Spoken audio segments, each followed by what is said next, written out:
The leopard had been watching for a long time, perfectly still on a low branch, her body pressed against the tree, as if she were part of it.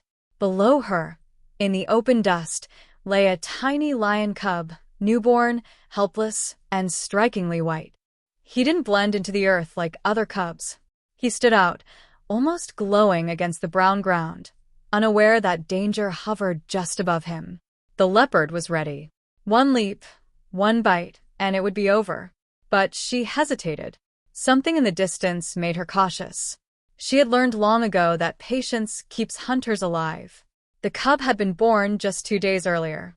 His mother, a young lioness, had given birth to 2 cubs in a hidden thicket. One was strong and golden like any other. The second was different. White, fragile, and unfamiliar. She tried to care for both, but something about the pale cub unsettled her. By morning, she carried the healthy one away and left the white cub behind. She never returned. Hours later, a wildlife veterinarian found him barely alive, weak, cold, and alone. She wrapped him gently, brought him to safety, and raised him with care. She named him Nyota, meaning star, because of his rare, glowing appearance. Weeks passed, and Nyota slowly grew stronger. But he needed more than survival, he needed belonging. That's when the veterinarian made a bold decision. She introduced him to an old lion named Zuberi. Zuberi was near the end of his life. He was weak, tired, and had spent years alone. But when he saw the tiny cub, something changed. He didn't reject him. Instead, he lay beside him. Nyota stepped forward, pressed against him, and rested as if he had finally found home. From that moment, the old lion was no longer just waiting to fade away. He moved again, slowly, but with purpose.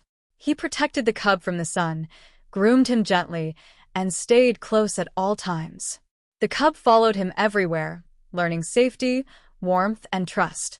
Then one morning, the leopard returned.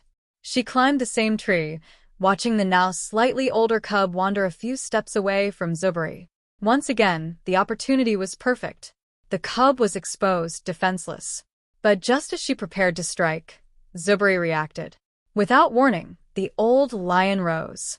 Not slowly, not weakly, but with sudden strength. He let out a roar so powerful it shook the air. It wasn't the sound of a fading animal. It was the voice of something fierce and unbreakable. The leopard froze. Zuberi stepped forward, placing himself between the cub and the threat. He didn't rush. He didn't panic. He simply stood there, unshaken, making it clear the cub was under his protection. The moment stretched in silence. Then the leopard backed away. She slipped from the tree and disappeared, choosing survival over risk. She never returned. Zuberi remained standing over Nyota for a long time, ensuring the danger had truly passed. Only then did he lower himself to the ground. The cub moved close, curling into his side as if nothing had happened. From that day on, Nyota continued to grow, stronger, brighter, and full of life. And Zuberi, though still old and tired, no longer seemed empty. He had a purpose again.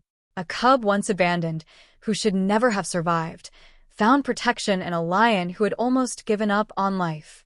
And in that quiet bond, both of them were saved in ways no one could fully explain.